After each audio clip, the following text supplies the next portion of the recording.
पाकिस्तान दुनिया के चंद भारत ममालिक में से एक है जहां अल्लाह के वजूद पर मुकम्मल ईमान है। इसके बावजूद बहुत से लोग अपने दीन से दूर होती जा रहे हैं। ऐसा क्यों हो रहा है? क्या हमारे मुआशरे में कुछ गड़बड़ है या फिर हम खुद गफलत का शिकार हो रहे हैं? आज हम एक ऐसे अजीम मुफक्किर की बात करेंगे जिसने अपने वक्त में इसी मसले का तज्जिया किया था। ये शख्सियत है इमाम गजाली। इमाम गजाली की पैदाइश 1058 में हुई। अपनी ज़िंदगी का बेशतर हिस्सा तालीम हासिल करने और उसके बाद इसे दूसरों को मुंतकिल करने में गुजारा। आपकी लिखी हुई किताब मोनक्स मन अल-जलाल और जिसके मानी हैं गलती से नजात, एक अहम किताब है जो हमारी आज की बातचीत का महवर है। ये किताब आपकी ज़िंदगी का अहवाल है जो अपनी गलतियों से नजात पाने के लिए किए गए सफ़र पर मुश्तमिल है। गजाली के ज़माने में अहल इल्म और मजहबी रहनुमाओं को दो कस्मों में बांटा जा सकता था।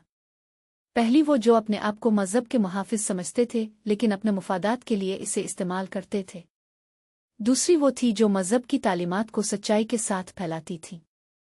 गजाली को अपने ज़माने के लोगों की तरफ से अपने मज़हब से दूर होने की वजूहात पर गहरी तशवीश थी और वो इसकी वजूहात को समझने के लिए अपने अंदर का एक सफ़र आगाज़ करते हैं। पहला सबक जो इमाम गजाली हमें सिखाते हैं वो ये है कि इल्म महज किताबी नहीं होता, बल्कि वो अपने दिल को भी साफ रखने की ज़रूरत है। वो हमेशा एक सवाल करते थे, क्या हम ये भी सोचते हैं कि हम जो कुछ सीख रहे हैं इसका हम अपनी ज़िंदगी में इस्तेमाल कर रहे हैं या नहीं? दूसरा सबक यह है कि अक्ल और इश्क दोनों को मज़हब के रास्ते में इस्तेमाल करना चाहिए। इससे ही हम एक तवाज़ुन बरकरार रख सकें। तीसरा सबक यह है कि हम अपने मज़हब की तालीमात को अपनी ज़िंदगी का हिस्सा बनाएं, सिर्फ उन पर अमल करने से ही सुकून और सकवा मिलता है। गजाली ने अपनी किताब मोनक्स मन अल-जलाल में अपने ज़िंदगी के सफ़र को बयान किया है जो एक गलतियों से नजात का सफ़र था। उन्होंने बताया कि वो किस तरह एक गफलत की ज़िंदगी गुजार रहे थे और किस तरह उन्हें अपनी गलतियों का एहसास हुआ।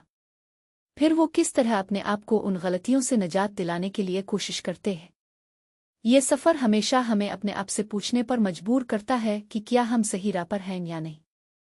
गजाली की ये कहानी हमें ये सिखाती है कि हमेशा अपने आप को जांचना और अपनी गलतियों को तस्लीम करते ही ईमान की तरफ लूटना चाहिए। ये हमेशा याद रखना चाहिए कि हमारे अमल और हमारी नीयत में इखलास होना चाहिए। जब हम अपने दिल को साफ करेंगे और अपने अमल को दुरुस्त करेंगे तो हम अपने मज़हब की तालीमात को अपनी ज़िंदगी का हिस्सा बना सकते हैं। गफलत एक ऐसी चीज़ है जो हमें हमारी ज़िंदगी के मकसद से दूर ले जाती है। गजाली ने इस किताब में गफलत के खिलाफ लड़ने के लिए हमेशा अपने आप को याद दहानी कराई है। वो हमें ये सिखाते हैं कि अपने आप को गफलत से बचाने के लिए हमें अपने आप पर नज़र रखनी चाहिए। हम अपने वक्त को दुरुस्त इस्तेमाल करें, अपने अमल को दुरुस्त करें और अपने दिल को साफ रखें। आज की बातचीत के आखिर में मैं आप सबसे एक सवाल पूछना चाहता हूँ। क्या आप अपनी ज़िंदगी में ईमान के साथ चल रहे हैं या गफलत की ज़िंदगी गुजार रहे हैं? क्या आप अपने आप को जांचते हैं और अपनी गलतियों को तस्लीम करते हैं? अगर आपको ये सवाल पूछने की ज़रूरत है तो फिर शायद आपको इमाम गजाली की किताब मोनक्स मन अल-जलाल पढ़ने की ज़रूरत है।